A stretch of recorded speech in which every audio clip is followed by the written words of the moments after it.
No tengo ni la menor idea de cómo elaborar este video. Ni siquiera sé por dónde empezar. No sé si hablar de mi horrible experiencia que tuve el año pasado sobre mi depresión. Ni siquiera sé si hablar antes de qué trata la serie tan exitosa de HBO, que es de la que vamos a hablar ahora, sobre estos temas tan difíciles de explicarles a las personas que no confían en la terapia conversacional con psicólogos, psiquiatras o acompañantes terapéuticos. Y yo, con el comienzo del año 2021, aún tenía 17 años de edad. Aún me faltaban unos meses para cumplir 18. Realmente la adolescencia es una etapa muy dura para la mayoría de personas. Duele porque desde muy pequeñitos teníamos ese gran sueño de quienes queríamos ser cuando seamos más adultos. Cómo es que nos íbamos a ganar la vida realmente y nos quedábamos pensando con esa gran inocencia característica que teníamos desde muy pequeños. Y siempre les contábamos de nuestros sueños a nuestros compañeritos de jardín o alaceño, o que cuando pasábamos la primaria y los exámenes se volvían más dificultosos de hacer, y cuando llegábamos a la secundaria pues tenemos esos pensamientos negativos de muerte. Estamos cada vez más cansados de todo, nos sentimos inútiles y vamos conociéndonos de a poco. Empezamos a madurar como personas civilizadas y adultas, vamos conociendo de a poco nuestro cuerpo, de cómo es que estamos formados. Nuestra cabeza se empieza a decir que somos igual a esta gente y empezamos a hacer comparaciones sin sentido con nosotros mismos y ellos. Estamos cada vez más tristes y cansados. Comenzamos a aburrirnos y a desmotivarnos muy de repente a medida que vamos creciendo. Tomamos alcohol en algún boliche con nuestros amigos y pensamos que esta es la vida que queremos para siempre, que nos hace muy feliz beber y bailar. Pero comenzamos a tomar en exceso y es peor todavía para nosotros. Creemos que nos hace bien beber de ese modo, pero luego terminamos con tremenda resaca y no nos acordamos realmente de nada. Y pensamos, ¿realmente esta es la vida que quiero vivir? ¿Por qué mierda hice eso realmente? Nos damos cuenta que la vida no es tan perfecta después de esta etapa. Quizás no estén muy preparados para contar lo que me sucedió el año pasado. Fue como una odisea difícil de atravesar para mí y los de mi alrededor. Mi mente pensaba que estaba solo, que era completamente un inútil para hacer cualquier cosa que quisiera hacer por mi cuenta. Aún tenía 17 años de edad y con esa edad, a principios del 2021, entré a la carrera de diseño multimedial, con un poco de ayuda. Mi mamá estaba contenta, pero yo empecé a tener inseguridades.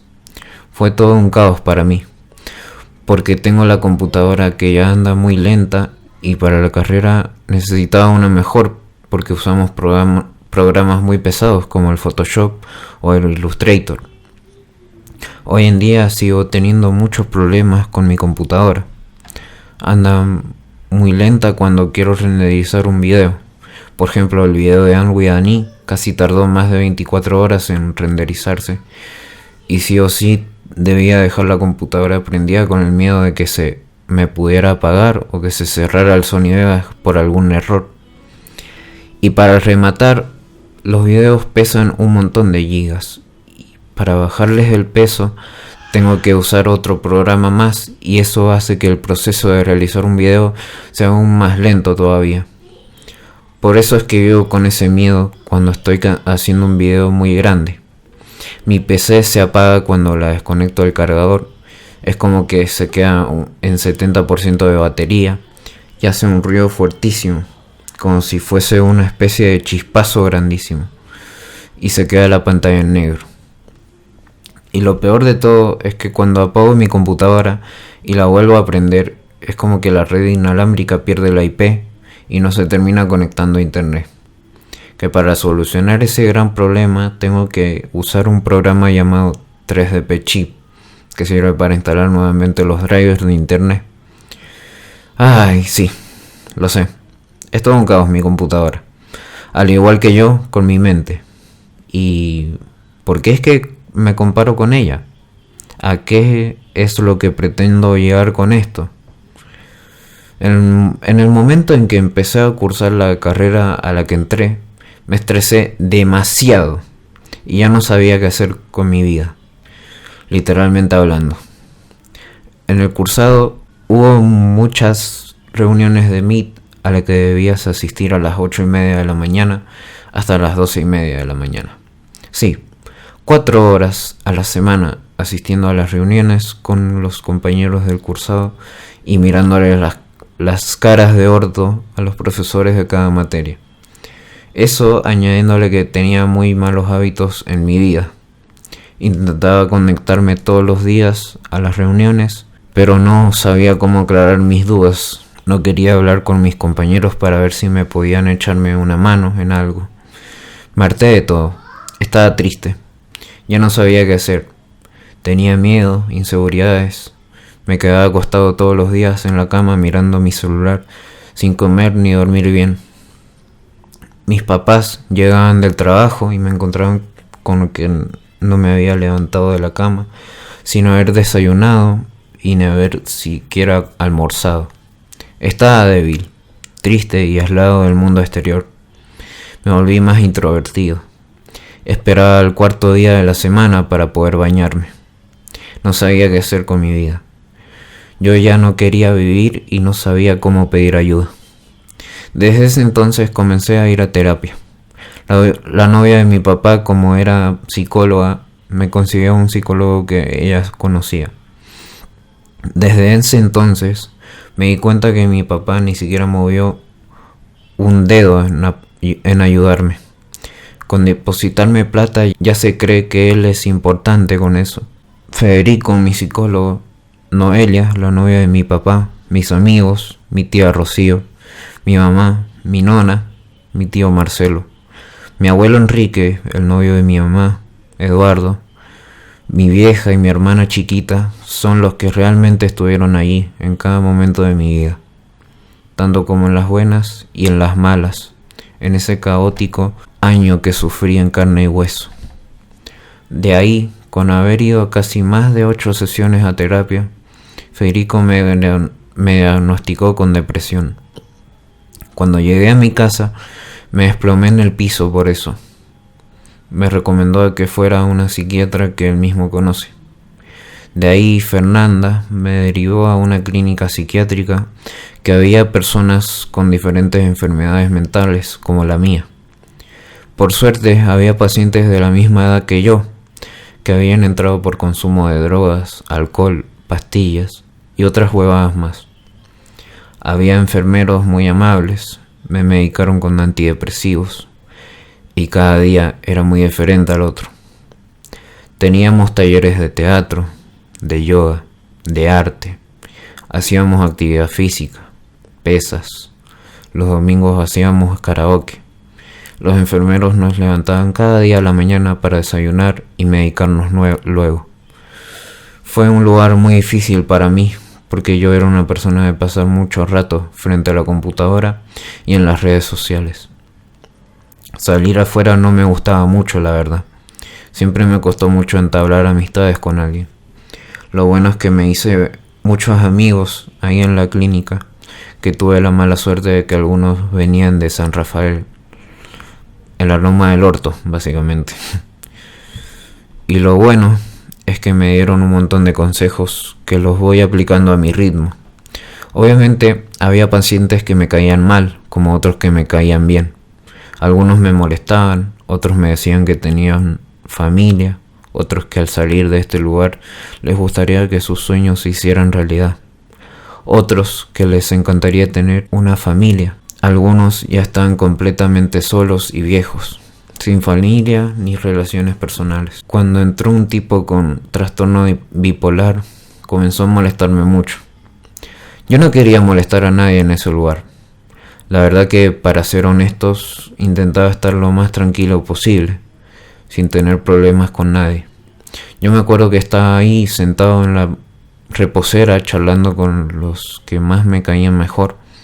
Y ahí la chica con las cicatrices quemaduras de cigarrillo en los pies soltó: «Ey, déjalo de molestar». De ahí el tipo la miró muy fijamente y se fue como si nada. De ahí ella me dijo esta frase que aún la sigo recordando. Aus, nunca en la vida dejes que nadie te pisotee. En una de las noches acompañé a otro amigo que se acostaba en la misma habitación en donde me habían trasladado las enfermeras a escuchar algo de rap por la televisión. Uno siempre me preguntaba, che, ¿querés jugar al Meteor? Yo obviamente que aceptaba y me hacía mierda jugando.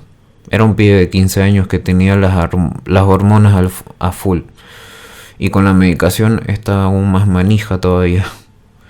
Me da mucha pena que alguien tan menor como él estuviese en un lugar como este. El pibe era refachero y tenía tremendos abdominales para la edad que tenía. Otro pibe de 19 años que dormía conmigo en la mañana, estábamos hablando de no sé qué cosa y me dijo, intenta nunca depender de nadie para resolver tus problemas.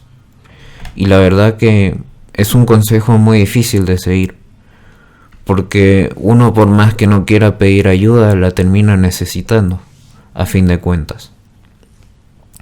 Me acuerdo que hubo un día que había entrado un tipo de 25 años con la cara más deformada que no sé qué cosa. Nos contaba que había pasado por varios hospitales antes de venir acá. Hablaba muy lento, no tenía modales, tenía la ropa puesta al revés. En la noche siempre nos abría la puerta de nuestra habitación para pedirnos algo. Lo peor de todo es que ni siquiera golpeaba o hacía algún ruido. Siempre empujaba la puerta como si nada y nos despertaba ahí para pedirnos algo. Encima, para hinchar aún más los huevos, iba a enfermería para pedir una radio que era de color rojo para enchufarlo en el patio de afuera y ponerla a todo volumen.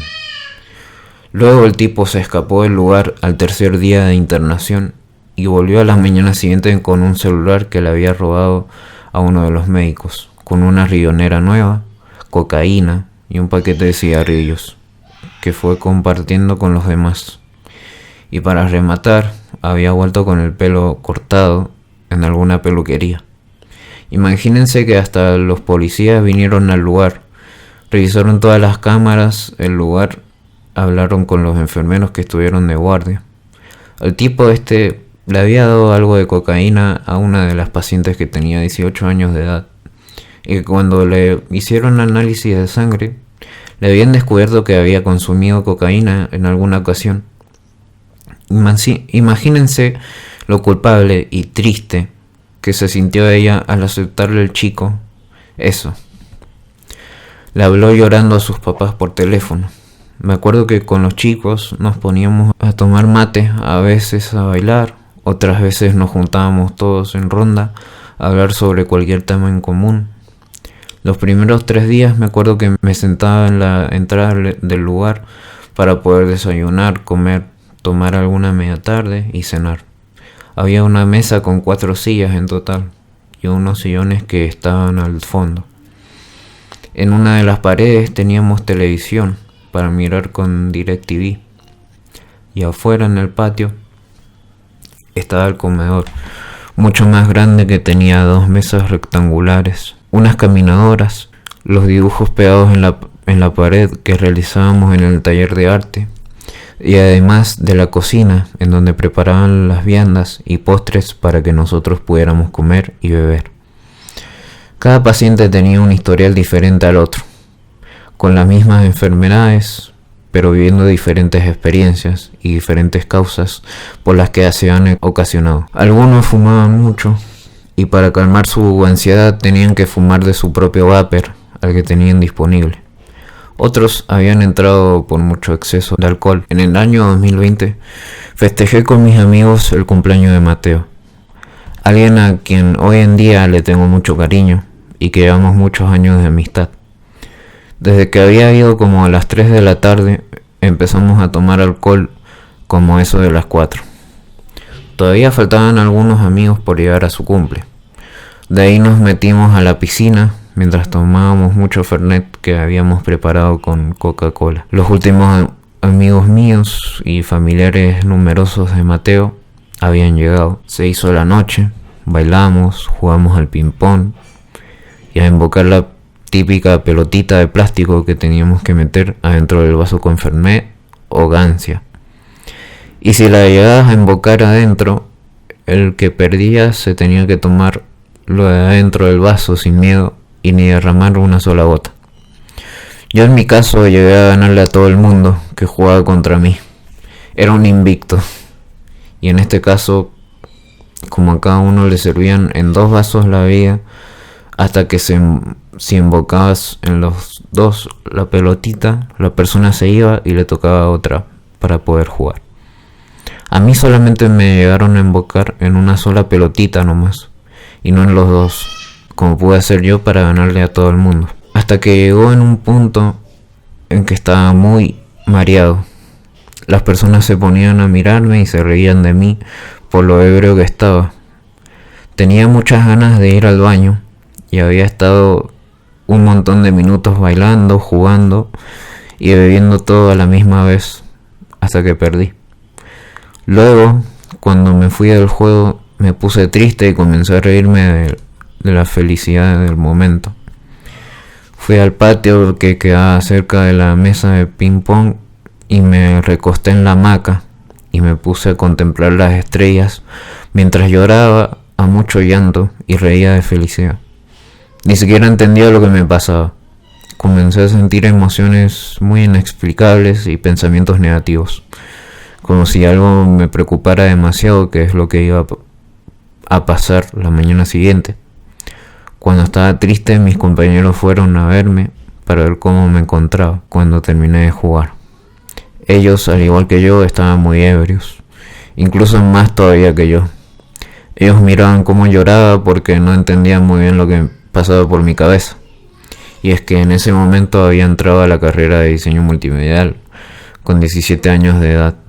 Y en febrero había que rendir una preinscripción para poder entrar al primer año de la carrera. La cosa es que me quedaba menos de una semana para poder entregarlo por el aula virtual de la universidad, ya que estábamos en época de pandemia y que hoy en día esta situación actual sigue igual. Y a partir de ese momento fue que entré en depresión. Comencé a notar los síntomas cuando apenas llegué a mi casa. No sé si era por la resaca o qué, pero comía con mucha lentitud. Cuando mi mamá había preparado el almuerzo para comer, todos los días estaba frente a la PC para ver lo de la carrera. Me ponía a leer un cuadernillo para estudiar y poder realizar el trabajo de la prescripción. Mis papás me presionaban mucho para que estuviera muy pendiente sobre las becas Progresar y hacerme los análisis para el CONI y hacerme los estudios psicofísicos. Fue una situación de mucho estrés y cansancio, para mí sobre todo porque no era de salir mucho afuera para poder despejarme. Me gustaba estar todos los días frente a la computadora y hacer las cosas que más me gustaban, que en ese momento jugaba a Marvel Contest of Champions y que era el contenido que subía constantemente a mi canal de YouTube, hasta que tomé la decisión de dejarlo para siempre y no subirlo más a mi canal por el aburrimiento que ya me causaba y así poder cambiar de contenido como estamos viendo ahora. Mis amigos de allá de Buenos Aires, que eran con los que jugaba en equipo para hacer crecer una alianza todos juntos, me preguntaban constantemente si estaba bien, que por qué me había salido de los grupos de WhatsApp y de la alianza en el juego, que por qué lo había desinstalado y que lo había dejado ahí sin siquiera seguir subiendo videos a YouTube. Me desanimé y desmotivé demasiado. No quería comer, no quería bañarme, no quería seguir cursando la carrera. Entraba a las reuniones de Meet que duraban más de 4 horas seguidas por semana, pero no podía realizar ninguna tarea de los profesores. Me estresé mucho y ni siquiera pude conocer a mis compañeros que cursaban conmigo la carrera. Dejé de ver a mis amigos, comencé a aislarme más del mundo exterior al que yo acostumbraba a salir. Cancelaba salidas con la excusa de que tenía que estudiar y que al final no hacía. Mis compañeros del juego preguntaban por mí aún y luego volví a instalármelo y jugar con ellos nuevamente. Pero notaba algo diferente en mí. Mi mente estaba paralizada, como si estuviera en piloto automático. Veía cómo todo en mi alrededor sucedía todo en cámara lenta. Algo en mí había cambiado y no sé qué era realmente. Me había vuelto más introvertido y hablaba poco con las personas que yo conocía y les tenía mucho cariño. Era como si me diera miedo a mostrarme realmente a cómo yo soy de verdad. En las redes dejé de subir publicaciones hablando sobre mi canal por más de un año, que al final no se supo nada más de mí por YouTube con el último video que subí a la plataforma. Comencé a ir a terapia, que a partir de la 8ª sesión ya me habían diagnosticado con trastorno depresivo mayor. Fue un momento muy duro para mí y los de mi alrededor les costaba mucho comprender mi enfermedad mental. Me costaba mucho en concentrarme cada vez que amanecía un nuevo día. Mis amigos siempre estaban muy al tanto de organizar salidas a las que yo no asistía con mi gran presencia. Yo era el más privilegiado de ellos y a día de hoy lo sigo siendo, porque vivo en un lugar en donde me quedaba todo muy cerca y no tenía que preocuparme mucho de si tenía que tomarme el micro, porque tenía la escuela a 1,5 cuadras de mi casa, el centro a unas 4 cuadras también, así que si quería ir a tomar algo o comprarme, qué sé yo, alguna vestimenta, yo era muy libre de ir y decir, chao, le pido plata a mi mamá y me compro lo que sea o voy a comer lo que sea y listo, sin dar tantas vueltas. Y si alguien quisiera acompañarme, era totalmente de venir y pasar un buen rato conmigo. El tema acá es que soy una persona con una altísima autoestima, como si siempre estuviera contento cada vez que salgo de mi casa a juntarme con ellos. Aparte, yo siempre les digo, si algún día pasan por mi casa, ustedes son totalmente libres de venir a cualquier hora. Yo me acuerdo en los años anteriores que me preocupaba mucho cuando salíamos afuera y pasábamos un buen rato. Llegaba un momento en el que comenzaba a hacerse tarde y me preocupaba más todavía porque no sabía cuál era bien mi camino. Era como que tenía un sentido muy malo de la orientación, como si estuviese perdido o algo por el estilo. Y eso que estábamos súper cerca de mi casa. Pero el centro, al ser considerado una zona roja, donde se juntan muchas fisuras, drogadictos y empleadas de la calle, es un lugar muy jodido, la verdad, de donde vivo. Porque por el menos despiste que hagas, te puede llegar a pasar algo muy grave y es muy triste. Y a decir verdad, me preocupaba muy al pedo porque cuando llegaba la noche mis amigos me acompañaban por si me llegara a pasar algo. Y luego ellos se iban a la parada del micro en la Alameda para volver a sus casas. Lo bueno es que cuando estoy con ellos, y no solamente con ellos, también me pasa con otras personas, que siento que yo les transmito muy buena energía positiva. Y ellos siempre me hablan de sus sueños, de las cosas que les encantaría hacer conmigo. Es como que se sienten muy seguros a mi lado, como si estuvieran protegidos por mí y cuidándolos a cada rato. Literalmente ellos no paran de hablarme, casi que hasta yo hablo muy poco sobre mí, y a decir verdad, y siempre es como que los estoy escuchando constantemente, hablándome de sus problemas, de las cosas que les gustan, siempre acompañándolos en todo momento. Éramos felices hasta que bueno, la verdad es que es algo jodido de explicar. Sí, lo sé perfectamente. Y ahora ustedes se estarán preguntando por sus terribles cabezas, ¿por qué mierda este pibe nos cuenta la historia de su puta vida? Bueno, en este caso, el resumen de lo que me pasó el año pasado, que la pasé súper mal, y ya queriendo ir al tema, ¿para qué me pongo a explicarles mi enfermedad mental y el contexto en el que vivo hoy en día?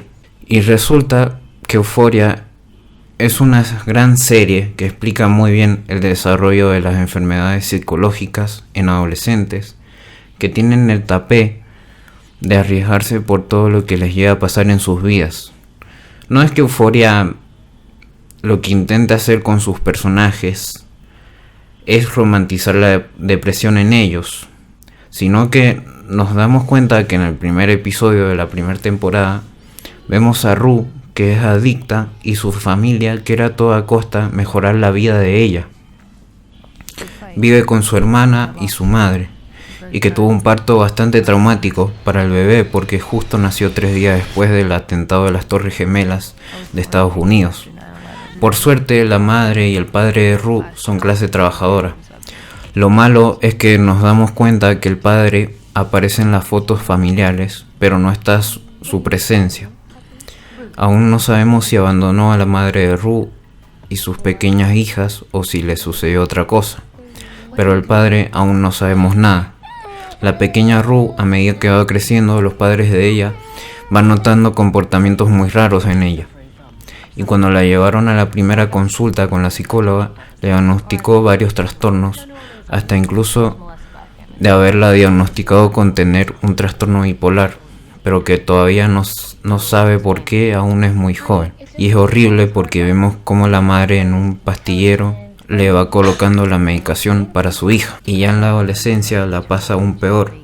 Recibía mensajes de texto de personas desconocidas que la querían violar. Sufre de ataques de pánico cuando la profesora comienza la clase, y lo peor de todo es que su cerebro andaba mal y que todo sucedía en cámara rápida. Por suerte, su madre y su hermana están en todas para apoyarla y ayudarla, pero Rue se metió rápidamente en el mundo del alcohol y el consumo de drogas ilegales. La vemos súper feliz con su familia. Ella tenía una buena vida bastante bien controlada, sin ningún tipo de peligro para ella y su familia. Pero una vez que Rue empezó a consumir cocaína, no solo le afectó a ella, sino a toda su familia. Y a este punto es donde quiero llegar, que no es que su familia sea mala de prohibirle a ella de dejar de consumir drogas. Ella es totalmente libre de disfrutar su vida, pero no de esta manera. Las drogas hacen bien, sí, pero los excesos llevan a bueno.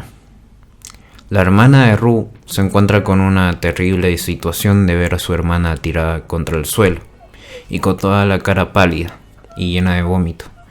Está desmayada. Su hermana la encuentra con esa horrible situación de encontrarla en ese estado a su hermana mayor, que por lo visto Rue no es muy buena para dar el ejemplo de buena hermana mayor. Y sí, la serie de Euphoria no es que intente decirnos a la puta cara que las drogas son la mera hostia o que hacen súper bien tomarlas, y que en las escenas que vemos los personajes llegan a ver todo en cámara lenta y todo reflashero. No. Creemos en el fondo de nuestro corazón que la serie intenta romantizar la depresión en adolescentes, pero ese no es el caso, sino que lo que intenta hacernos ver es cómo las drogas joden la puta vida de la protagonista y a toda su familia, porque por eso es que entran en una terrible preocupación. Porque quién sabe si el día de mañana Rue se levante un día normal de su vida y empiece a drogarse a las 6 a.m. con total impunidad, y que como consecuencia le dé una puta sobredosis y no llegue a despertarse nunca más. Y que luego de eso su madre o hermana la encuentren tirada ahí nuevamente. Rue intenta hacer todo lo posible para que su familia no descubra que después de salir de rehabilitación, que todavía no se sigue drogando. Entonces, como ella tiene a su mejor amiga, Lexi, le pide que orine en un frasco transparente, ya que si la descubren que su orina no está limpia de sustancias de drogas, la mandarán nuevamente a rehabilitación. Y además su familia, sus otros amigos como Fesco, no quieren que Rue le llegue a pasar algo muy feo con su salud por estar constantemente drogándose sin parar. Luego de que el capítulo nos muestra el desarrollo de personaje de la protagonista, tenemos a Jules, que es una chica nueva que viene a la ciudad. Vive solamente con su padre, ya que él y la madre se divorciaron. Vemos que los chicos de la ciudad se obsesionan mucho con Jules, tienen muchas ganas de conocerla en persona, les llama mucho la atención por su belleza que tiene aparte, por lo que termina siendo víctima de grooming, cuando quiere tener relaciones con otro hombre totalmente desconocido, cancelando ir a la fiesta de McKay. Los amigos de McKay son los primeros en llegar a su fiesta y apenas hablan ya te caen para el orto por las boludeces que dicen de Cassie, la hermana mayor de Lexi. Excepto por McKay, que no es tan pelotudo como sus amigos y aparte que él tiene ganas de estar con Cassie y tener una relación amorosa con ella. Pero los amigos de él le andan tirando chismes y videos íntimos sobre ella. Y a eso él no le gusta para nada que digan esas cosas horribles sobre ella. A medida que avanza la serie nos van mostrando que el tipo con el que tuvo sexo Jules es el padre de Nate. Nate Jacobs es un personaje que está hecho para odiarlo, básicamente, durante toda la puta serie. El tipo es un rugbyer. Es un chico bastante apuesto a pesar de la edad que tiene y que todas las chicas quisieran en su vida para acostarse con él. Tiene un padre abusador, es un psicópata narcisista y lo peor de todo es que tiene unos terribles problemitas de ira que no puede controlar. Jules, al finalizar su cita, va a la fiesta de McKay para conocer gente nueva porque recién llegaba a la ciudad. Y lo mejor de todo es que cuando conoce a Nate Jacobs, que cuando llega al lugar, este le pregunta, llamando la atención de todos los que estaban invitados, si sabían si conocían a esta tipa. Entonces, con la borrachera que llevaba puesta, empiezan a discutir sin parar y Jules agarra un cuchillo grande y filoso y se corta una parte del antebrazo mientras enfrentaba con mucho enojo encima a Nate. Y este se termina alejando lentamente de ella. Luego ella saluda a todos de forma épica y se va del lugar. Rue va y la sigue para conocerla y se suben juntas en la bicicleta de Jules hasta acompañarla a su casa. Y las dos tienen una relación lésbica de mucho amor y se van conociendo poco a poco. Kat, una compañera algo intelectual de la escuela de Rue, se entera que difunden un video íntimo con todos sus compañeros de escuela. No solamente sus compañeros creían que Kat era la del video, sino que toda la escuela entera.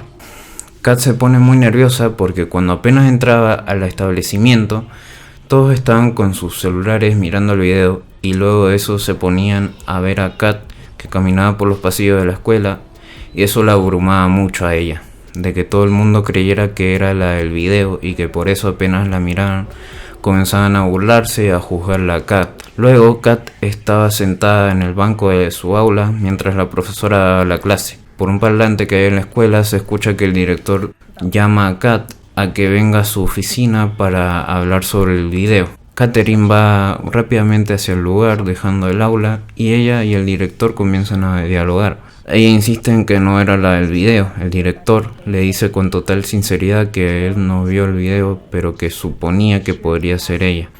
Después ella le pregunta de forma muy ofendida que si él creía eso porque la chica del video era obesa al igual que ella. Y obviamente le dice de nuevo que no toleraría ninguna ofensa más por ser discriminada de parte del director por su cuerpo ajeno. Rue va a juntarse con Fesco y este está con otro tipo que vende drogas adulteradas. El pelado con la cara llena de tatuajes se sienta en el sillón al lado de Rue y con un cuchillo en su mano le hace probar su nueva droga a ella y Fesco insiste en que no se la dé para que la pruebe y el pelado seguía con el cuchillo en la mano donde encima de él estaba la droga que le quería dar a Rue.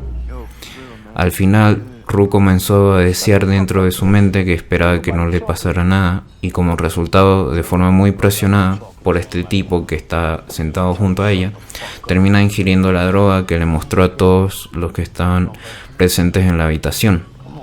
Rue se desmaya y su cuerpo queda adormecido en el sillón y comienza a hablar muy lentamente por los efectos de la droga. El pelado le pide que le pague $300 que ella no tenía para pagarle, que solamente tenía $2 en sus bolsillos. Entonces el pelado salta a decir que tendrá que pagarle de otra forma si no hay trato. Por suerte, delante de ellos dos estaba Fesco y él accede a darle los $300 al pelado que vaya a saber qué hubiera pasado a Ru, qué le hubiera pasado a Ru si no recibía el dinero o que le pudiera haber hecho. Y el pelado culiado le pide otros $300 más para que le dé, y Fesco prefiere no arriesgarse y se los da en la mano delante de todos. Qué grande el Fesco, lo amamos plenamente. Nate Jacobs una noche agarra y va al departamento de Tyler, un chico que abusó sexualmente a una chica. Entonces por eso Nate va a su casa a darle una lección por el terrible acto de violación que cometió sobre encima de ella.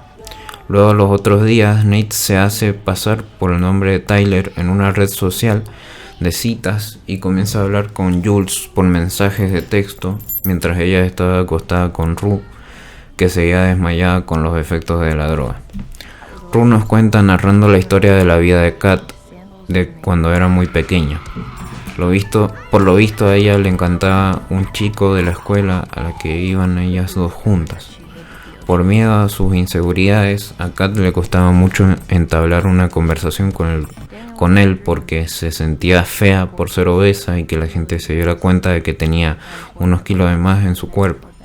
Y por eso es que ella se deprimía al intentar ocultarle a las demás personas su obesidad. Por suerte, Daniel, el chico que le gustaba a Kat, no la despreciaba por su obesidad. Hasta incluso llegaron a ser amigos más cercanos y caminaban juntos por los pasillos de la escuela sin temor a nada, y charlando normalmente para ir conociéndose a poco. Luego Ru nos va contando cómo Kat se fue haciendo famosa por internet sin que nadie la reconociera por su rostro. Estaba totalmente en el anonimato. Se dedicaba constantemente a publicar historias por cualquier medio. En este hacía como si escribiera una historia relacionada con algún tema en específico que fuese muy famoso para el público, que le llegara a interesar bastante.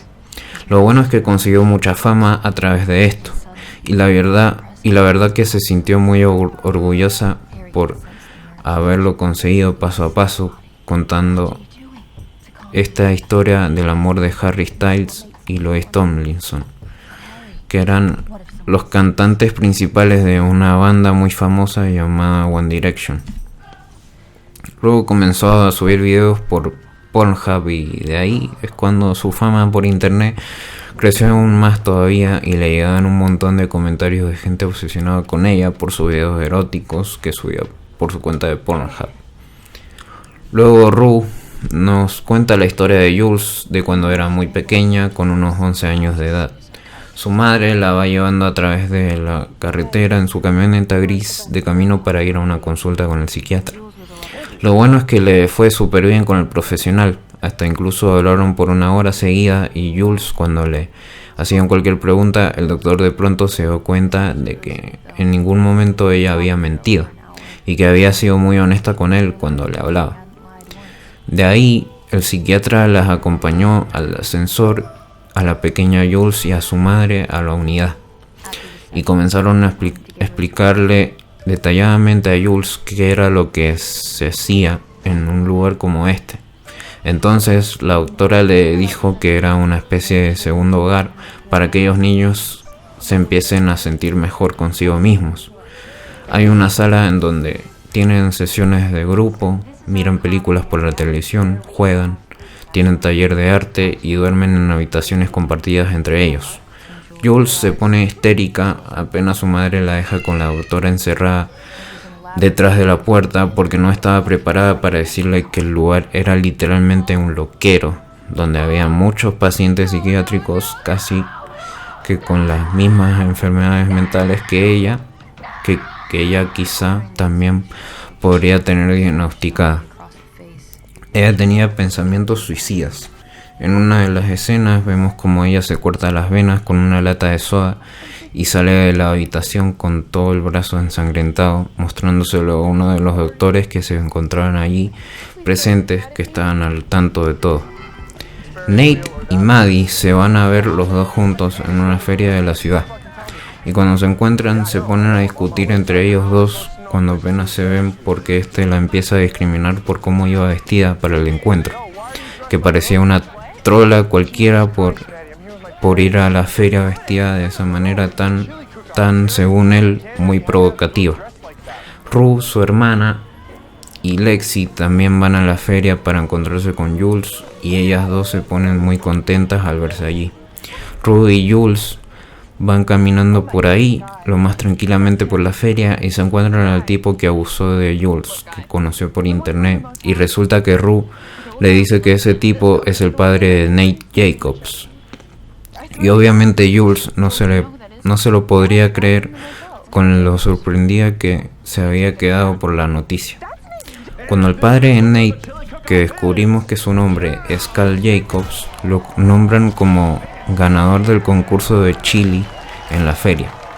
Maddie aplaude de forma muy sarcástica, con la cámara enfocándolo solo a ella misma y dejando de lado al público de fondo que también aplaudía. Luego ella se acerca al negocio de chili, con Nate mirándola con una terrible cara de orto y toda su familia allí, y ella lo que hace es intentar llamar la atención de todo el público gritándoles en la cara, y sobre todo a Nate Jacobs por haberla llamado puta por cómo iba vestida para la feria. Al final Maddie tira la olla gigante donde preparaban el chili y le llama zorra a la madre de Nate, que por el momento no sabemos su nombre aún. Y Nate procede de forma furiosa a agarrarle el cuello a esta y la lleva a un lugar donde nadie pudiese verlos. Comienzan a discutir con Nate, amenazándole de que la iba a matar, pero luego el huevón se disculpa con ella por cómo la trató tan mal anteriormente y obviamente diciéndole que la ama y que estaba muy confundido. Gia, la hermana de Rue, está drogándose junto a unos amigos de Nate Jacobs y Rue la encuentra al otro lado de las rejas de la feria, bien al fondo, sentada en la parte trasera de dos vehículos que habían allí. Rue se enoja con ella por lo que estaba haciendo y le dice que se vaya de allí y que deje de drogarse. Obviamente sus amigos, burlándose, le dicen a Rue que la estaban pasando bien, que no tenía por qué molestarse en llevarse a su hermana.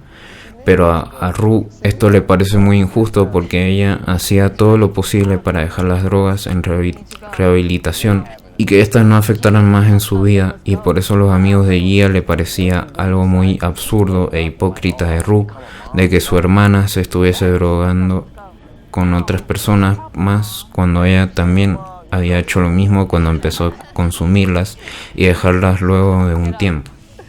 Cal sigue de camino a Jules porque esta antes había ido al negocio suyo a comprar algo de chili, y este vio de fondo que su amiga Rue estaba con ella y que lo estaba viendo todo lo que hacía y lo que le había hecho a Jules, y pensó que ella quería arruinarle la vida por lo que le hizo. Pero esa no era la intención de lastimar a Jules. Ella no quería arruinarle la vida porque si llegaba a hacerlo, Cal lo perdería todo, y esto se lo aclara a ella cuando la iba siguiendo. Pero obviamente Jules no tenía ninguna intención de hacerle daño a él o a su familia, y luego se va. Jules encuentra a Nate creyendo que este era Tyler, con el tipo que comenzó a hablar por mensajes de texto. Nate le dice que la quiere mucho, pero Jules, con la cara toda llorosa, le dice que no confía en él en lo absoluto. Y se empiezan a besar de la puta nada. Sí, ella le dice que no, y cuando es no, básicamente. Pero como Nate tiene una mente, una ameba, la agarra del puto cuello y la besa de la nada. Jules lo aparta como diciendo: che, parece que te digo una cosa y te sale por el otro oído, hermano. Así que sin darse cuenta, Nate la acaba de cagar aún más todavía. Y le dice que tiene fotos obscenas de ella en su celular y que las va a compartir a todo el público si ella llega a hacerle algo para arruinarle la vida. Le dice que se mantenga callada y esta le responde que es el mismo maricón al igual que su papá. Y después Nate la agarra del pelo y le desea una linda noche. Dale, joder, la gran puta. ¿Cómo verga voy a tener Una linda noche si un psicópata de mierda me ha sacado fotos sin mi consentimiento y me dice que las va a revelar a todo el público y que puede hasta incluso arruinarme la puta vida si él se lo propone a toda costa. Sí, dale, ahora voy a tener una linda noche, culia. Ya vas a ver la que se te va a venir, hermano. Luego Jules va a la casa de Rue muy asustada y de noche y toca por la ventanilla de su habitación para preguntarle si puede quedarse.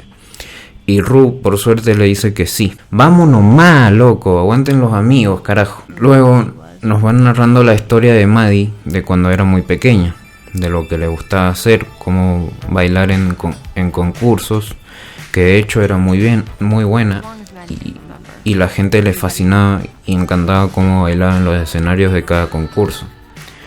Al tener tanta confianza, entusiasmo y una altísima autoestima por los cielos, era bastante obvio que le iba a salir muy bien sus coreografías. Se sentía muy contenta y orgullosa por los halagos de la gente cuando la veían en cada escenario.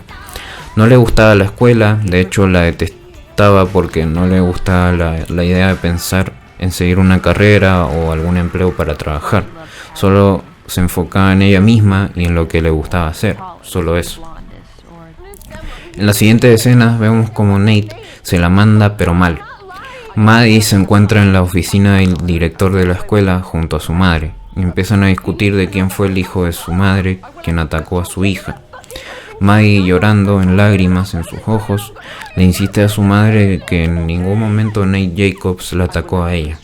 Pero al final su madre no le presta atención a su hija y les dice a las autoridades que ella quiere presentar cargos. Llaman a los dos padres de Nate y un policía les dice que su hijo anoche estranguló a Maddie y obviamente les avisa que su familia quiere presentar cargos. Cal habla a solas con su hijo y este le dice que salga de la escuela con la frente en alto. Nate, cuando está a punto de irse, le dice a Maddie que la ama y esta se pone a llorar al instante.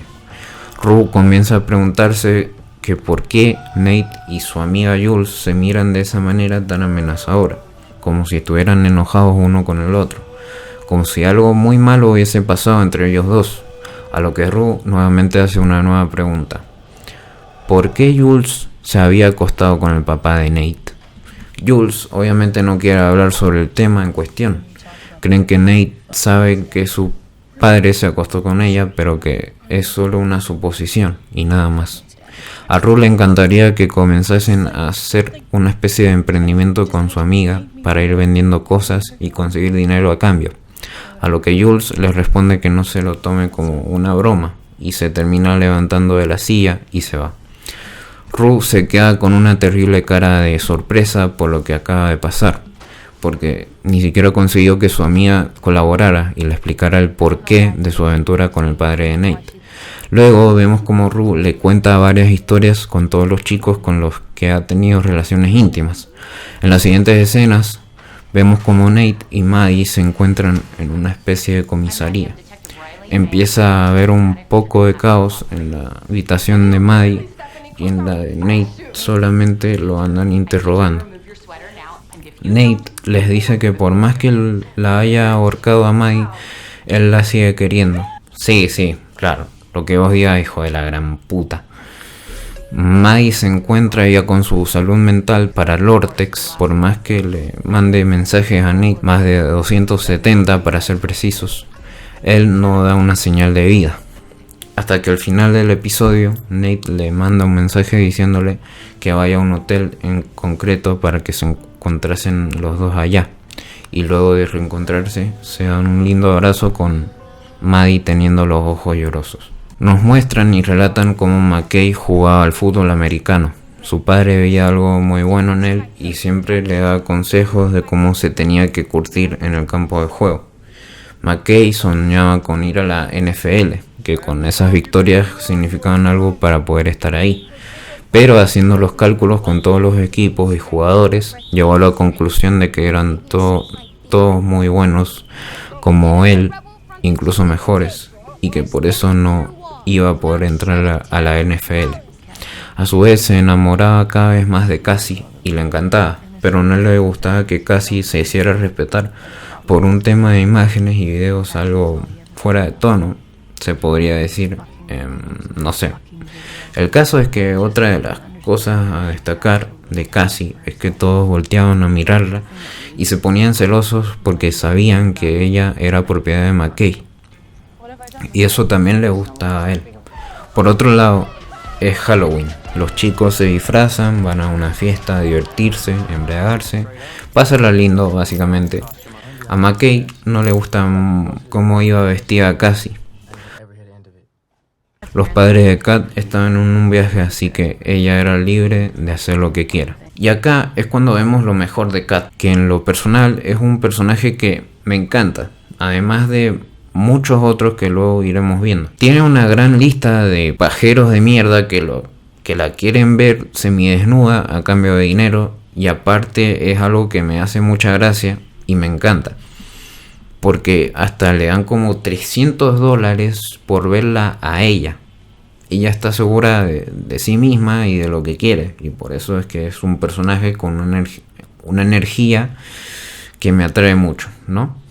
Todavía la serie sigue echando hincapié en lo de Nate y Maddie, que Nate pasa mucho tiempo en la cama, hace una rutina muy extraña de vigilar a Jules, Maddie y su propia casa.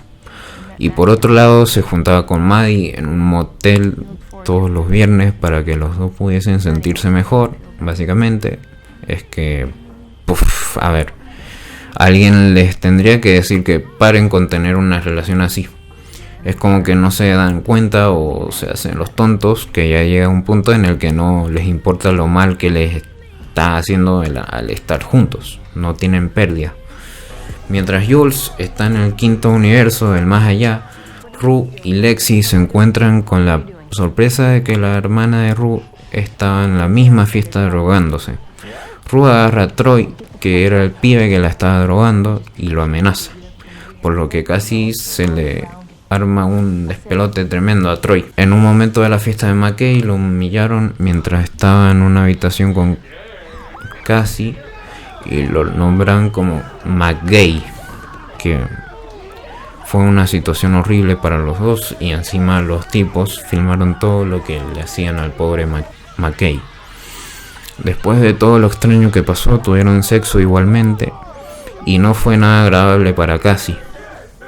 En la fiesta de Halloween, Jules está tan borracha que se tira a la piscina a nadar y de paso hace que Rue se meta obligada. Rue se siente como un estorbo por no poder divertirse como los demás. Cassie se siente culpable por engañar a McKay con Daniel y este último también la hace sentir mal. Vamos, que es un mejunje de todo de lo que está pasando. Nate se hace el vivo y pone a prueba a Jules y a Tyler, quien fue el que supuestamente atacó a Maddie en la feria, y hace que confiese el crimen. Y por otro lado, si Jules no confesaba lo que vio esa noche, Nate la mandaría a la cárcel, así que tuvo que confesar sí o sí. En el episodio 7 vemos la infancia de Cassie. Tenía talento para el patinaje artístico, pero luego lo dejó. Ella y su hermana notaban que tenían padres muy caóticos, o sea, tener una discusión entre parejas era algo normal, digamos. Pero había otras cosas como el exceso de alcohol y las discusiones en público que hacían que Lexi y Cassie no les agradase nada. Por tanto exceso de alcohol, el padre de Cassie y Lexi tuvo un accidente de auto, teniendo que estar en terapia intensiva. Al final el padre le fue infiel a Sus, así que él las va a visitar una vez por semana hasta que pasaban meses y luego no las fue a ver nunca más. No respondían mensajes ni nada por el estilo para saber cómo estaban, hasta que hubo una excepción y le mandó un mensaje a Cassie a las 1 de la mañana diciéndole que necesitaban un par de cosas. Cassie lo ve y está hecho mierda. Perdón que lo diga así, pero es verdad.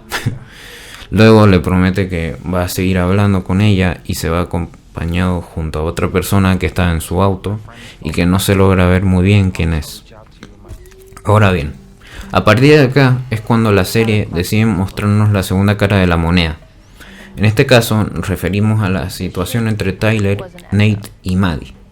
Y también Jules, que es involucrada por Nate por la putísima cara.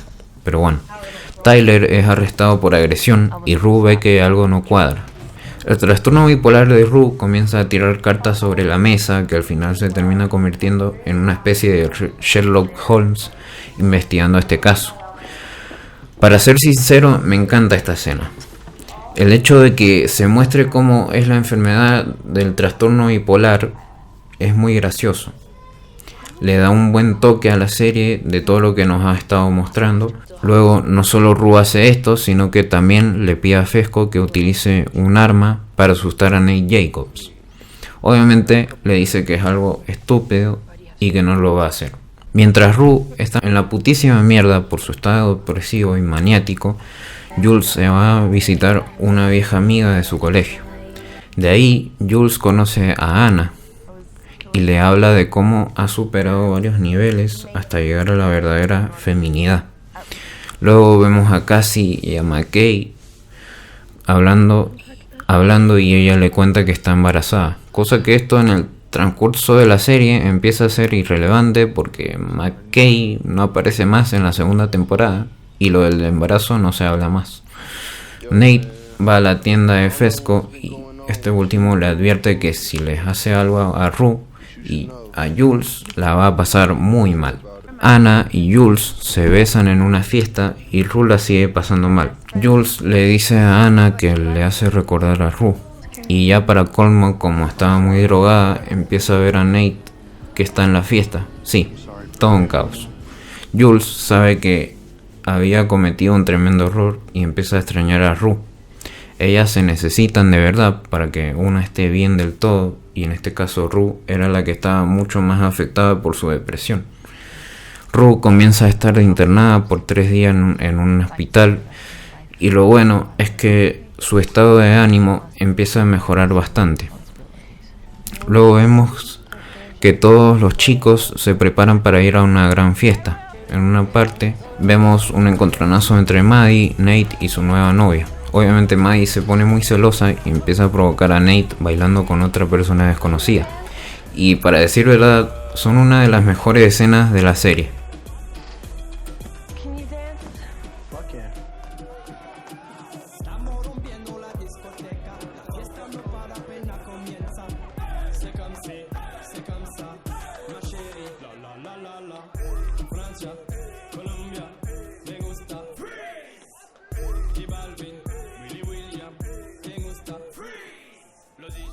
I guarantee you Maddie and I are gonna get married and probably like divorce 3 times and in some strange way live a pretty happy life. La casa de Fesco es allanada por culpa de Nate. Rue se entera de esto y le advierte a Nate durante la fiesta que va a arruinar su vida y la de su padre por violación a menores. A su vez vemos como Cassie se hace un aborto, pero como dije antes, este tema no se habla más en la serie, cosa que es muy raro. Luego vemos a Fesco que va a la casa de un médico, al parecer donde está Mouse, uno de los compañeros de Fesco que hacen negocios con drogas, dándole dinero.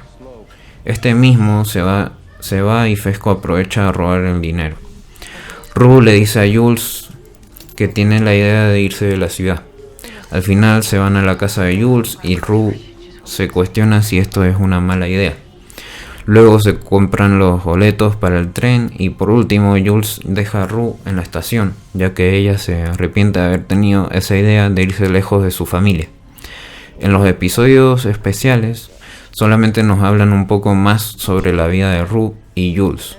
En el especial 1 vemos a Rue y un amigo hablando en un restaurante sobre las cosas importantes de la vida y sus dificultades, y también sobre cómo Rue ha avanzado en su estado de sobriedad. Luego en el especial 2 vemos a Jules hablando con su psicóloga sobre su escape, pero vemos que Jules no quiere tocar ese tema, así que hablan sobre otras cosas. Empieza la segunda temporada y bastante bien que empieza. La abuela de Fesco era una terrible gángster. De ahí viene de por qué Fesco es igual a ella.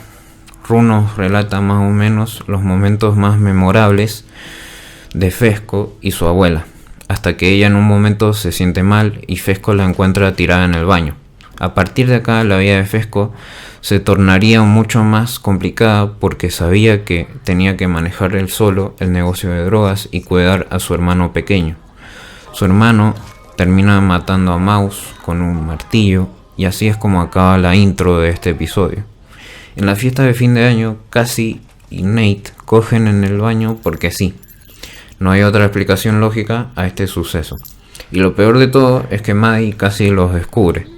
Y si lo hubiera hecho, casi hubiese perdido a una mejor amiga. Y lo bueno es que no pasó eso.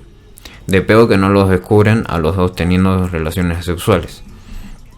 Lo bueno es que en el transcurso de las escenas, Fesco y Lexi se van conociendo durante la fiesta. Y la verdad es que los dos tienen química, pero de la rara.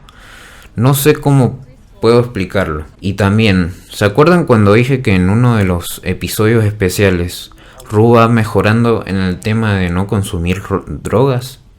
Pues todo eso que dije se va por la borda porque ella conoce a una nueva persona y los dos comienzan a drogarse juntos. Así es. Y ya para rematar, la cereza del pastel es que Fesco se da un encontronazo con Nate y este lo recaga a piñas, como le había dicho anteriormente en uno de los episodios de la temporada anterior.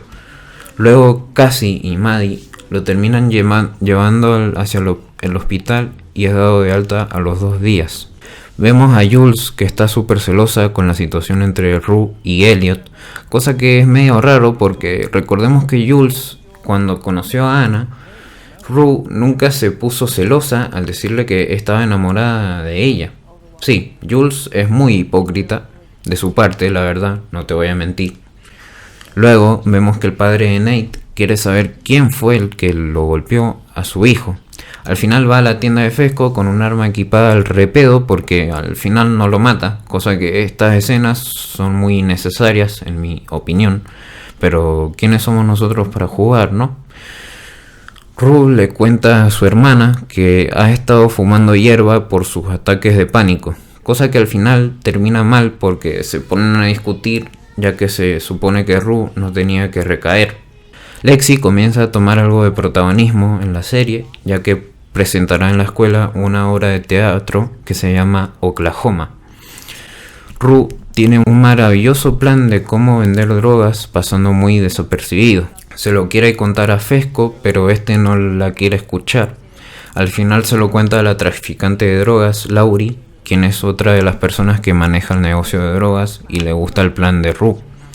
Si Rue llega a estafar a Laurie, la secuestrará y venderá a gente muy enferma.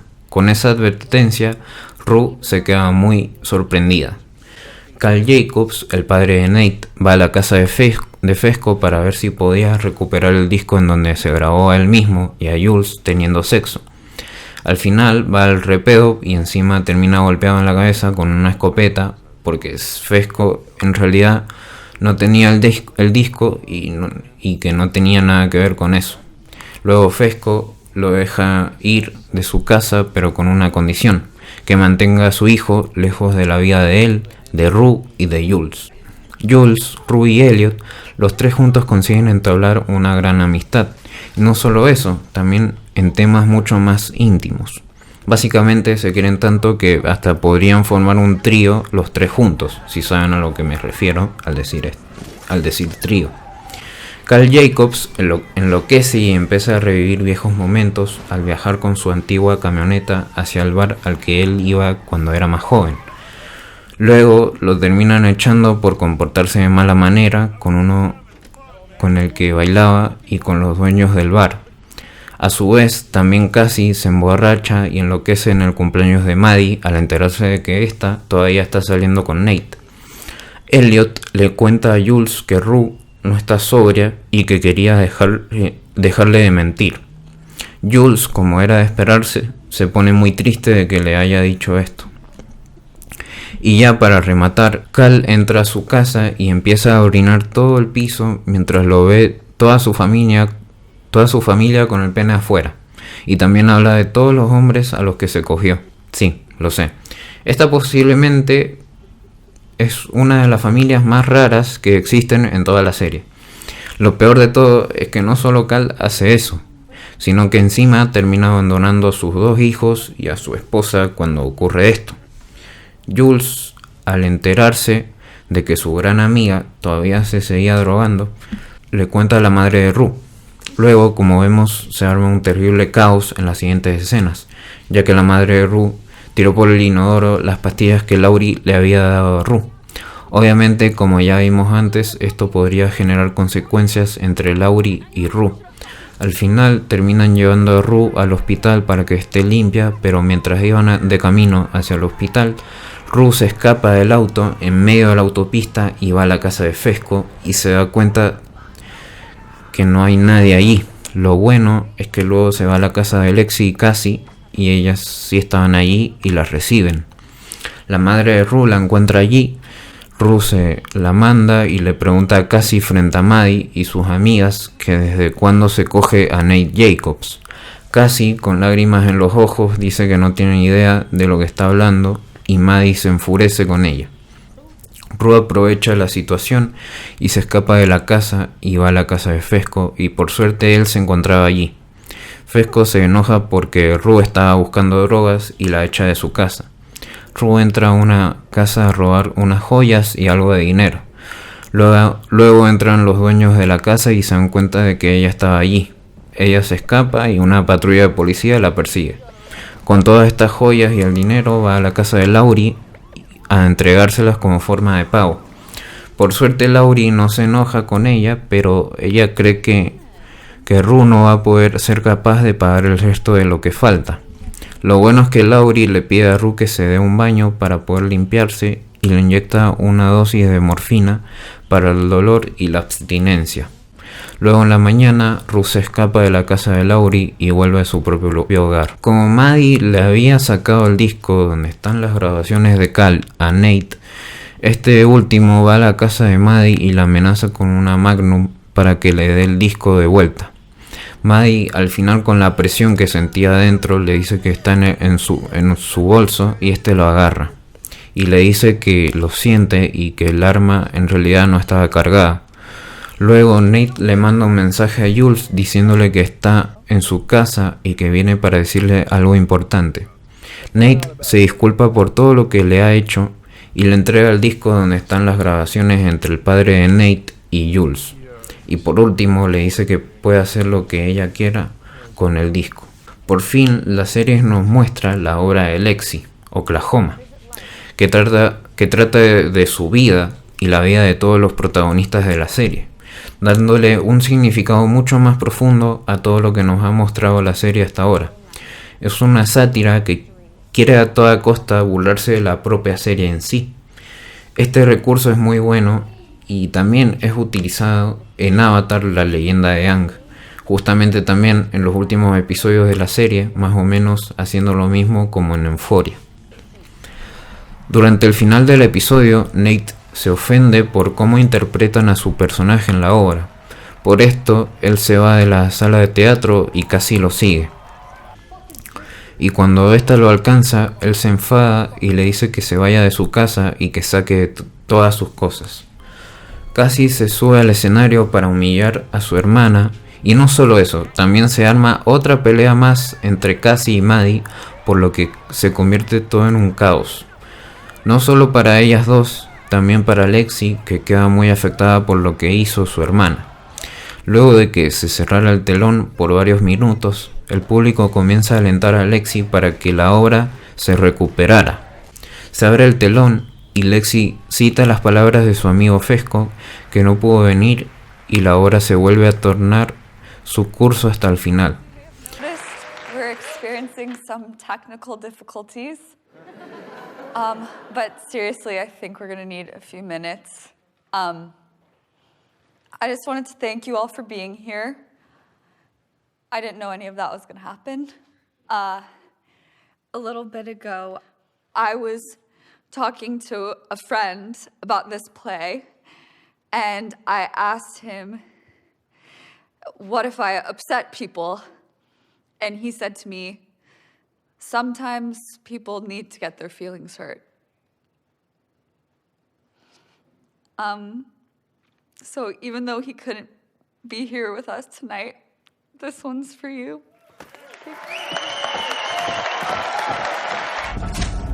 Ya estamos en las escenas finales y vemos que Nate consigue que su padre quede arrestado por abusar a jóvenes menores de edad y de otras fechorías que él tenía desde que Nate era más pequeño de edad.